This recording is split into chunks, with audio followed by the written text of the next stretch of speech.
And now to our national winners. The U.S. Professors of the Year are judged within 4 institutional categories: baccalaureate, community college, doctoral, and master's. They're selected based on 4 criteria: their impact on and involvement with undergraduate students, their scholarly approach to teaching and learning, their contributions to undergraduate education on their campuses, and their recommendations from colleagues and students. CASE convenes 2 panels of experts, many of whom are former national and state winners, to conduct the preliminary rounds of judging. We then forward the highest scoring nominees to the Carnegie Foundation, where a panel identifies the best of the best. It is now time for you to meet the best of the best, and who better to introduce them to you than their former students. We're going to begin with the Outstanding Baccalaureate College Professor of the Year. This year's winner is Stephen S. Volk, Professor of History at Oberlin College in Oberlin, Ohio. And here to introduce Professor Volk is one of his former students, Marion Schlotterbeck. Marion, would you please come up to the lectern?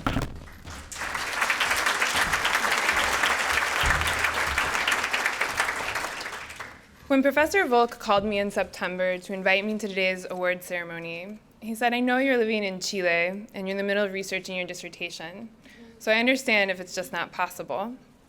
And I knew, as one of dozens of students that Steve has mentored and sent on to earn PhDs in history and Latin American studies, that he certainly would not have a hard time replacing me. And yet, since Steve is the reason I'm doing all of those things today, traveling 5,000 miles seemed pretty trivial. If there's one lesson that I've learned from Steve, it's to never be content with the way things are. This is true in his approach to mentoring, as he challenges students to take on ever greater challenges, to teaching as he redesigns his courses yearly, and most important, to being an agent for change.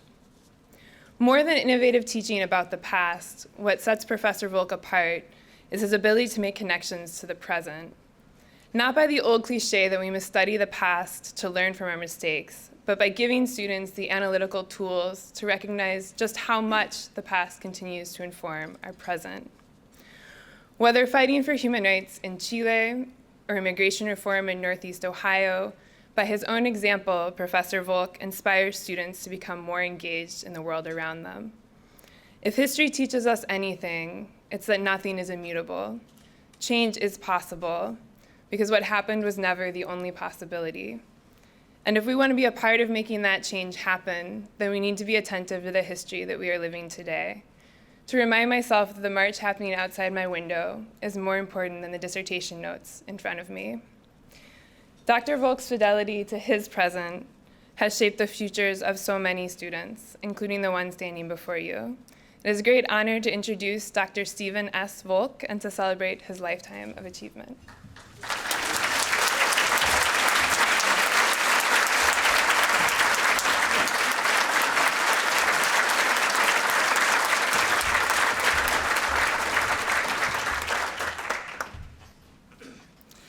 You're all a lot more formal looking than my students, so I'm going to have to get used to this. The first thing I noticed was her voice, lower than I expected and gravelly. Janis Joplin without the whiskey. I took in her quasi-slacker look, baseball cap backwards, black Converse sneakers. Jody, once again, was in trouble, floating out somewhere by Neptune.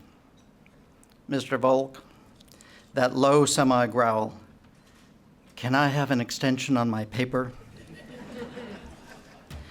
We spend years studying history or chemistry, music theory, or literary criticism, years in the archives lab or the field, perfecting technique, becoming fluent in multiple languages, writing, composing, creating.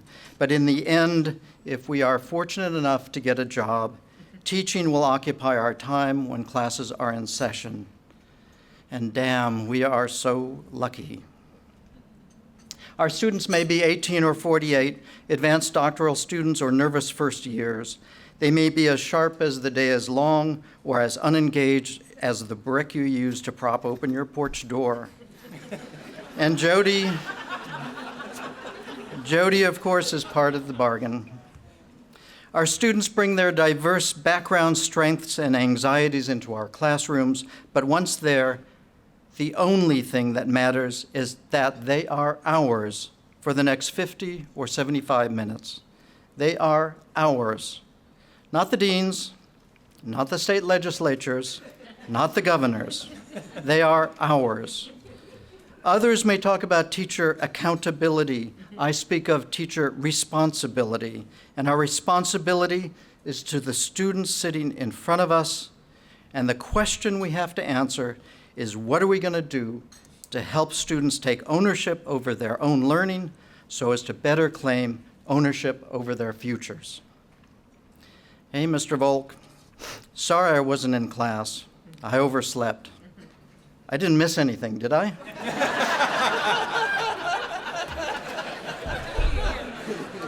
No, Jody, not a thing.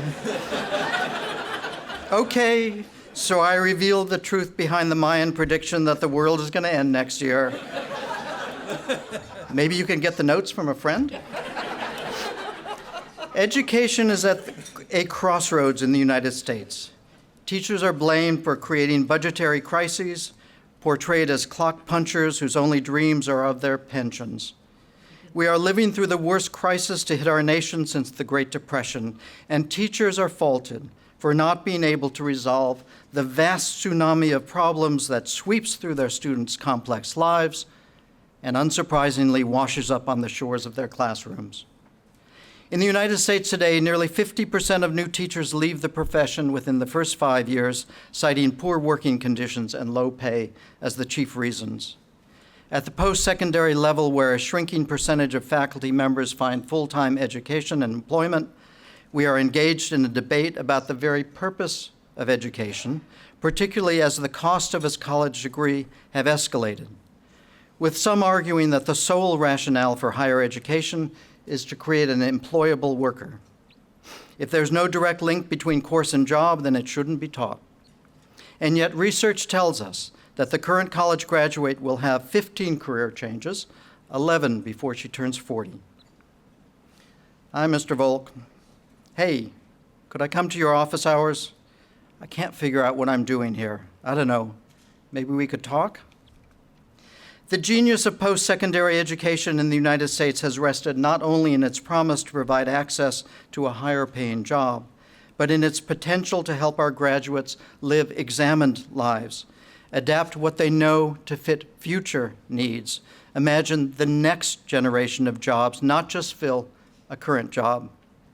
Yes, I speak from the privileged position of teaching at a highly selective liberal arts college, but the roots of our educational system are deeply grounded in the promises of democracy, not in the amount of tuition a student can pay. Our job as teachers at every level and in every circumstance is to cultivate the creativity of all students who come through our doors, to link education to democratic values, to teach our students as if our future depended on it, because it does. Our students are not products, commodities, or statistics.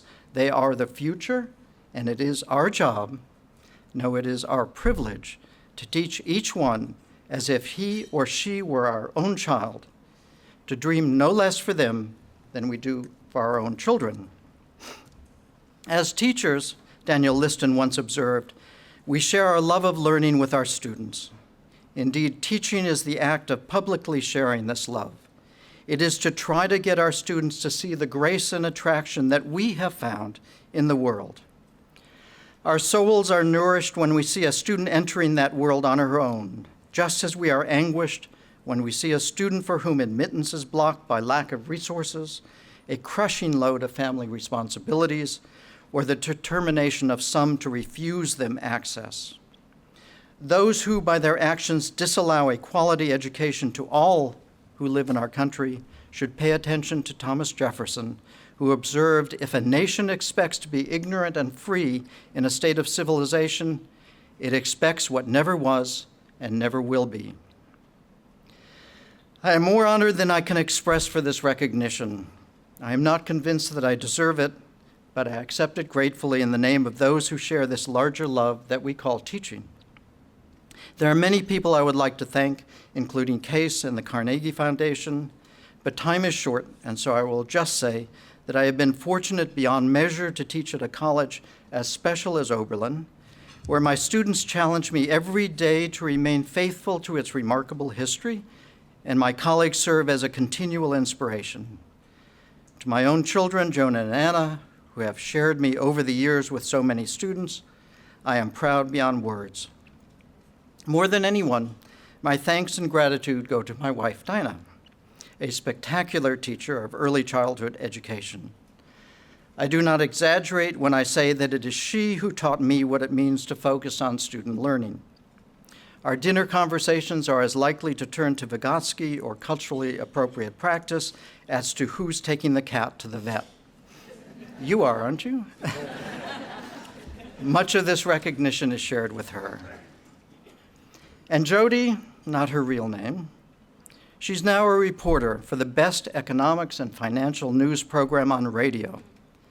When I first heard that familiar gravelly voice on my NPR station, breaking down the financial crisis in Europe so that even I could understand it, well, I had to stop and smile. Thank you. We're going to stand right here.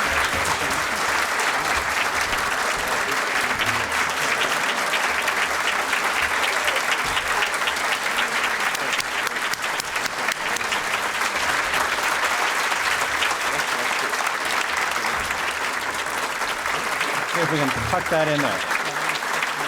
I'm sorry?